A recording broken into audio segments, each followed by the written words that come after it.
Blessed Friday morning. Karong adlaw, atong pagahisgutan ang ikawalo nga sugo sa Ginoo para sa ato ang tanan. Ato kining mabasa sa Exodus 20 verse 16. God said, "You shall not bear false witness against your neighbor."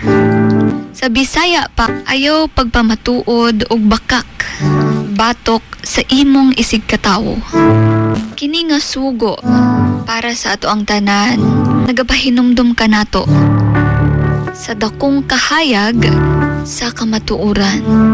Ang pagpamatuod og bakak, pagpangdaot nga istorya, makapasakit, makaguba sa relasyon, ug makadaot sa kinabuhi sa uban.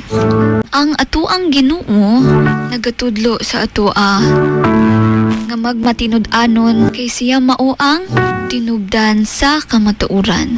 Kini mga pangga, hinumdumi ninyo nga bisan ang gamayng bakak makadala og dakong kadaot, apan ang maayo ang atong buhing Ginoo mapinasayloon.